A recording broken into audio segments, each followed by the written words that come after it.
வணக்கம் நண்பர்களே. இந்த உலகத்தில் நமக்கு எதுவும் இல்லாமல் போய்விட்டது போல தோன்றும் நேரம் வரும். அந்த நேரத்தில் நம்மை காப்பாற்ற வருவது ஒரு தெய்வத்தின் அருள்தான்.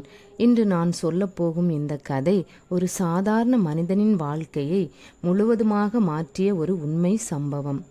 ஒரு சிறிய கிராமத்தில் குமார் என்ற ஒரு இளைஞன் வாழ்ந்து வந்தான். அவன் ஒரு நல்ல மனசுக்காரன். ஆனால் அவனுடைய வாழ்க்கை மட்டும் மிகவும் கஷ்டமாக இருந்தது. வேலை இல்லை, பணம் இல்லை, குடும்பத்திற்கு உணவு வாங்க முடியாத நிலை. அவன் பெற்றோர்கள் அவனை நம்பி இருந்தார்கள். ஆனால் அவன் எதுவும் செய்ய முடியாமல் தவித்தான். நாளுக்கு நாள் அவனுடைய மனசு உடைந்து போய்கொண்டே இருந்தது. பல இடங்களில் வேலை தேடியும் எங்கும் அவனுக்கு வாய்ப்பு கிடைக்கவில்லை. ஒரு நாள் அவன் வீட்டில் தனியாக உட்கார்ந்து அழுது கொண்டே இருந்தான்.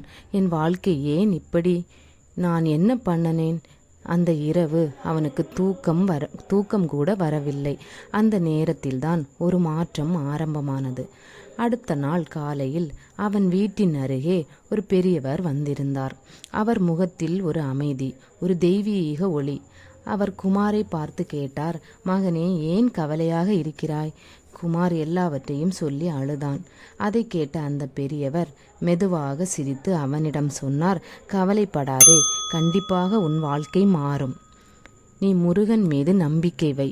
தினமும் காலை மாலை நெய் தீபம் ஏற்று மனதார ஓம் சரவண பவ என்று சொல்லு. செவ்வாய்க்கிழமை கோவிலுக்கு போ. 6 நெய் விளக்குகள் ஏற்றி வணங்கு. அதை நம்பிக்கையுடன் செய். முருகன் உன்னை கண்டிப்பாக கைவிட மாட்டார். அந்த வார்த்தைகள் குமாரின் மனதில் ஒரு நம்பிக்கையை ஏற்படுத்தின. அந்த நாள் முதல் அவன் அந்த வழிபாட்டை தொடங்கினான். காலை எழுந்ததும் கைகளை கூப்பிட்டு ஓம் சரவணபவ என்று சொல்ல ஆரம்பித்தான். மாலை நேரத்தில் நெய் தீபம் ஏற்றி மனதார பிரார்த்தனை செய்தான். அவன் மனதில் ஒரு அமைதி, ஒரு தைரியம் மெல்ல மெல்ல வளர ஆரம்பித்தது. திருப்புகழ், கந்த சஷ்டி கவசம் அவன் தினமும் கேட்க ஆரம்பித்தான். செவ்வாய்க்கிழமை வந்தால் அவன் கோவிலுக்கு சென்று முருகனை மனதார வணங்கினான். அந்த கோவிலின் மணி ஓசை, தூபத்தின் வாசனையை அவனுக்கு ஒரு புதிய சக்தியை கொடுத்தது. நாட்கள் சென்றன. ஒரு நாள் அவனுக்கு எதிர்பாராத ஒரு ஃபோன் கால் வந்தது. அது ஒரு வேலை வாய்ப்புக்கான ஃபோன் கால். அவன் அதிர்ச்சியில் இருந்தான். ஆனால் அது உண்மை. அவன் அந்த வேலையை பெற்றான். பணம் வர ஆரம்பித்தது.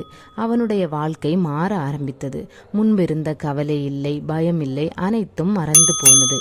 ஒரு நாள் அவன் கோவிலில் நின்று கண்களில் கண்ணீர் மல்க வேண்டினான், முருகா, நீயா என்ன காப்பாத்தின? அவன் புரிந்து கொண்டான், முருகன் அருள் பெற ஒரு பெரிய யாகம் ஒன்றும் தேவையில்லை, பெரிய செலவும் வேண்டாம், உண்மையான மனசு மட்டும் இருந்தால் போதும். நண்பர்களே, நாம் தினமும் நம்பிக்கையுடன் ஓம் சரவண பவ என்று சொல்லி முருகனை வழிபட்டால் நம் வாழ்க்கையில் அதிசயம் நடக்கும். நம்பிக்கை இருந்தால் முருகன் நிச்சயமாக நம்மளை காப்பார். இத்துடன் இந்த கதையை நான் முடித்துக்கொள்கிறேன். மீண்டும்